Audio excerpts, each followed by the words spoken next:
Silver just touched $82. War Day 6 is escalating. The dollar spiked to 99, its highest level since mid-January. And every single analyst is telling you the same story. Silver is collapsing. The rally is over. Cut your losses. But here's what they're not showing you. Shanghai futures closed at the equivalent of $96. Shanghai spot at $94. That $14 premium, yes, $14, didn't shrink during the Western dump. It exploded wider. While paper silver got slammed to $82 in New York, physical buyers in China paid $14 more than Western spot. That's not a coincidence. That's a market screaming that paper and physical have completely divorced. I'm Roxanne, and in the next 15 minutes, I'm going to show you exactly what War Day 6 actually changed, and what it didn't. Because the mainstream narrative and the physical reality are two completely different stories right now. Let's start with what we know. The Iran-US-Israel conflict entered its 6th day with fresh strikes reported overnight. This isn't slowing down, it's accelerating. Israeli and US forces hit additional targets in Tehran and surrounding areas. Iranian retaliation expanded to Lebanon, with Hezbollah-linked sites involved. Drone activity was reported near Azerbaijan. A U.S. submarine was reportedly involved in naval actions in the Indian Ocean, sinking an Iranian warship off the coast of Sri Lanka. Civilian casualties are mounting. Airspace closures are spreading across the region. And here's the critical part. Senior officials on both sides are signaling this could last weeks, not days. President Trump laid out 4 specific military objectives for Operation Epic Fury. Let me be very clear about what these are, because they matter for understanding how long this conflict continues. Objective 1. Destroy Iran's ballistic missile capabilities. Trump called this a colossal threat, capable of targeting U.S. bases and potentially reaching American soil. U.S. strikes have targeted launch sites, storage facilities, and manufacturing plants. Objective 2. Annihilate Iran's navy. Trump stated that U.S. forces are annihilating Iranian naval capabilities. At least 10 ships have been sunk since the strikes began. The target is the Islamic Republic of Iran Navy and the Revolutionary Guard Corps Navy, which have historically harassed vessels in the Strait of Hormuz, a choke point for 20% of global oil. Objective 3. Ensure Iran never gets a nuclear weapon. Trump said this is the last best chance to strike at Iran's nuclear weapons program, even though he also claimed last year that the program had been completely decimated. Objective 4. Stop Iran from funding and directing proxy groups like Hezbollah and Hamas across the region. Trump said combat operations would continue for 4 to 5 weeks, but he also said they could last far longer. Defense Secretary Pete Hegseth and General Dan Kane, chairman of the Joint Chiefs, both warned to expect more U.S. casualties. 6 American soldiers have already been killed in Kuwait, with 18 wounded. Here's what that timeline means for markets. This isn't a quick strike operation that ends in 72 hours. This is a sustained campaign with an unclear endpoint. Markets hate uncertainty. The dollar loves it when that uncertainty is everywhere except America. So how did markets react to War Day 6? The dollar caught a major bid. The DXY index spiked to 99.1 on Thursday, March 5th, its highest level since mid-January. That's a 1.5% rally in just 2 days. The dollar is getting safe haven flows mixed with growth fears from energy disruption. Why is the dollar rallying during a war the U.S. is actively fighting? 2 reasons. First, energy independence. The U.S. produces most of its own oil. Europe doesn't. Asia doesn't. When oil prices surge and the Strait of Hormuz is threatened, the U.S. economy is insulated compared to the rest of the world. Investors view the U.S. as a relative safe haven. Second, inflation fears are back. Oil jumped to $78 for WTI, highest since January 2025. Up 35 to 40% from December lows. Iranian officials publicly named $200 per barrel as the likely consequence if the conflict escalates further. Higher oil means higher inflation. Higher inflation means the Federal Reserve is less likely to cut interest rates. Markets are now pricing in just 1 rate cut in 2026, down from 2 cuts earlier in the week. So what happened to silver? It dropped from the 83.50 zone straight down to 81.90 intraday, before consolidating around $82. Gold held better. It always does in this regime, but silver got hit hard. On the hourly chart, the 150-period exponential moving average at $83 got tested again. Price wicked through it briefly, then formed a body close back above it. That level is still holding for now, but the lower timeframes are weak and unclear. The structure on the daily still has old resistance overhead, $87.20 to $89 acting as a ceiling. We need a decisive hourly body close above $86 to confirm any real continuation. Not a wick, not a quick spike. A full body close that confirms the sellers are exhausted. Until that happens, the tape is telling us patience is still the edge. Now here's the critical distinction. War Day 6 triggered a paper market reaction. Algorithms sold silver on growth fears. Speculators exited positions. Margin calls forced weak hands out. But War Day 6 didn't change a single thing in the physical market. Let's talk about what actually matters. Physical supply and demand. Shanghai Futures Exchange shed another wave of inventory in the latest session. Total SHF silver inventory continues to grind lower. We're not talking about small numbers here. Shanghai Gold Exchange.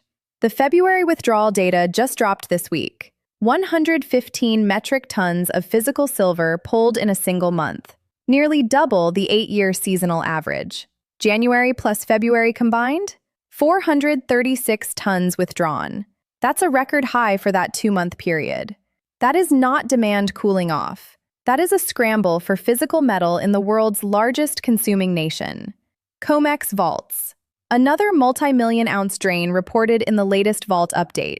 Metal is coming out of Asahi, Brinks, CNT, HSBC, JP Morgan, and multiple other custodians simultaneously. Current COMEX registered silver, approximately 87.99 million ounces. That's down 16.2% in the past 30 days alone. 16.9 million ounces withdrawn. Total COMEX inventory hit a fresh 1-year low around 355 million ounces. Here's the math that should terrify anyone bullish on paper silver. The March delivery demand is 52.63 million ounces. That's 10,526 contracts standing for delivery. They're demanding 60% of the total registered inventory in a single month. May open interest represents 400 million ounces notional. Even if only 10% stand for delivery in May, and that's conservative, that's 40 million ounces needed. Do the math. After March takes 52 million, only 35 million remains. May needs 40 to 100 million depending on delivery percentage. The math doesn't work. And here's what makes this even more urgent. Open interest has collapsed to decade-low levels. The paper gamblers are walking out. Managed money silver positions dropped 77.7% year-over-year. From 54,415 contracts in February 2025 to just 12,121 contracts in February 2026. A casino that loses its players loses its power to set the line. Oil remains volatile. WTI above $78, highest since January 2025, up 35 to 40% from December lows. Brent oil surged the most in 4 years. Iranian officials have publicly named $200 per barrel as the likely consequence if the conflict escalates further. The Strait of Hormuz still carries roughly 20% of global oil consumption and a similar share of LNG trade. Qatar's LNG facility remains offline following strikes, with restarts potentially weeks away. That's 20% of global LNG supply. Offline. Coal futures surged over 8% in a single session as markets pivoted to fuel switching. Putin has publicly floated rerouting Russian pipeline gas entirely away from Europe. European natural gas prices in Dutch TTF jumped as much as 46.6% in a single day. Oil, LNG, pipeline gas, coal alternatives, all under simultaneous pressure. Venezuela gold deal moving forward. The first ton is already en route under the Trump-brokered arrangement. Poland's central bank governor floated selling part of the 550-ton reserve to fund defense instead of EU loans. These are not isolated stories. These are metals being redirected along geopolitical lines in a fracturing world. Physical gold and silver flowing where political alliances dictate, not where open markets would send them. War Day 6 didn't change any of that. It just gave the dollar a temporary bid and paper metals a temporary flush. The physical drain continued. The Shanghai premium exploded wider. The vaults kept bleeding. This is where psychology matters more than ever. People expect straight lines. They see silver bounce to 83.50 yesterday and think, okay, we're back. Then, War Day 6 headlines hit. Silver gives back the move, and suddenly the same people are questioning everything. That pullback is not a verdict on the thesis. It is noise. Markets have never moved in straight lines, and they never will. Then there's FOMO on the way up and panic on the way down. Silver runs a few dollars, and suddenly everyone who missed it needs to buy. No entry logic, no exit plan, just the emotional need to not be left behind. When the pullback comes, and it always comes, they freeze or they add leverage. Both are wrong. Both are emotion, not analysis. The one that costs the most is people who think a thesis is a plan. Silver is going higher long-term is not a trade. A real trade has an entry, an exit if wrong, an exit if right, a time horizon, and a size you can sleep with. Without all 5 defined before you enter, you are not trading. You are reacting. And this market will find that the second you're in the position. Right now, post-NFP and into War Day 6, the lower timeframes on silver are still weak and unclear. The dollar tested the January 15 high again at 99.1 and failed to hold it cleanly. That failure removes some immediate downside pressure. But if we get follow-through strength on any data or escalation headline and DXY closes above that level with conviction, expect more paper pressure in the short term. If it fails again and rolls over, the picture improves quickly. Either way, patience is still the edge. Because this channel exists to arm you with reality, not hype, let's talk about the honest bear case. War Day 6 escalation is real and could intensify. Trump said 4 to 5 weeks, but also far longer. More U.S. casualties are likely. Regional escalation could spread. The dollar is still getting bids on any strength. If DXY breaks above 100 with conviction, that's multi-week pressure on commodities across the board. Potential central bank supply signals, like Poland's gold sale talk, are being treated seriously, even if they never happen. Perception matters as much as reality in short-term trading. Paper open interest at decade lows could mean weak hands flushed, or it could mean structural participants leaving.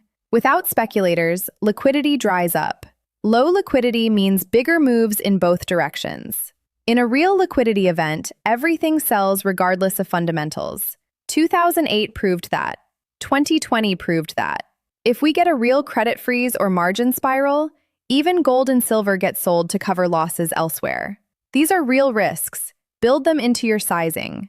But none of that changes what the physical market is doing. Another wave out of SHF in the latest session. 436 tons out of SGE in 2 months. Record pace. Millions of ounces continuing to leave COMEX vaults across multiple custodians simultaneously. China's big banks sold out of physical gold bars again. $14 Shanghai premium that exploded wider on today's paper dip. Those are not opinions. Those are vault reports. SGE withdrawal data. Premium quotes from Shanghai platforms. February 2026 COMEX deliveries.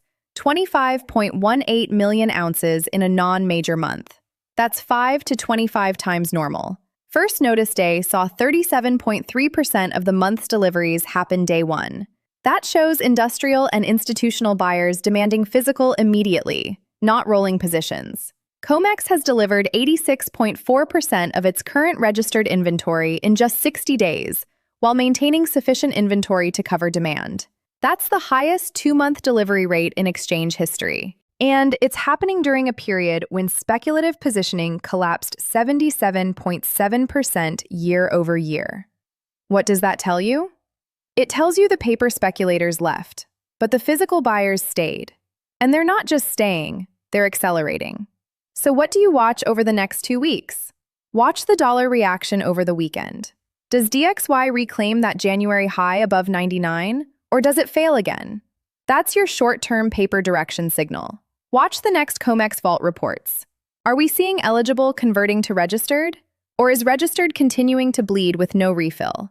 If March takes 52 million and May needs 40 to 100 million, where does it come from? Watch March delivery settlements, physical or cash. Because if COMEX starts cash settling instead of delivering metal, that's the moment the exchange loses credibility as the global pricing benchmark. Watch the Shanghai Premium in real time. If it stays at $12 to $14 through multiple Western sell-offs, that's confirmation that physical and paper have permanently separated. Watch war updates and Trump's 4 objectives: missile capabilities, Navy, nukes, proxy funding. Until those boxes are checked, the conflict continues. And as long as the conflict continues, oil stays elevated, inflation stays elevated, and the Fed stays on hold. Watch May open interest. Is it growing or shrinking? If it's growing while registered inventory is shrinking, we're heading for a delivery crisis that cannot be quietly managed. This is where I want to leave you. If War Day 6 keeps the dollar volatile and paper metals see more pressure over the weekend, does the physical drain rate accelerate in response? Because that is the scenario that forces this disconnect into the open in a way that cannot be quietly managed. This is the oldest story in finance. Markets wiping out millions of unprepared people, panic buyers and panic sellers on both sides, while a certain class makes generational wealth from both movements. Wars are just the mechanism. The real story is always the same. That's why I show you the data every single day. Reports, numbers, primary sources, everything you need to interpret the situation on your own terms according to your own goals. Nobody knows your financial goals better than you. Nobody knows your fears better than you. So identify your shortcomings. Address them. Be brutal and objective. No one is coming to save you. Period. Make yourself so prepared that you become the person others look to. Patience is still the edge. The physical drain is still the long-term signal. The Shanghai Premium is still exploding wider on the dip. War Day 6 just escalated, and nothing in the structural picture changed. Verify everything yourself. Pull the latest CME Vault reports at cmegroup.com. Check the SHF and SGE withdrawal numbers. Monitor the Shanghai Premiums in real time. Watch the war updates and DXY daily close. The ones who do that homework don't need anyone to explain what's happening after the fact. This is financial education, not investment advice. Protect your capital. Manage your emotions as carefully as you manage your positions. The ones who stay disciplined when the market gets loud are the ones still standing when the dust settles. Do your own due diligence. Invest with logic, not hype. I'm Roxanne. Thanks for watching.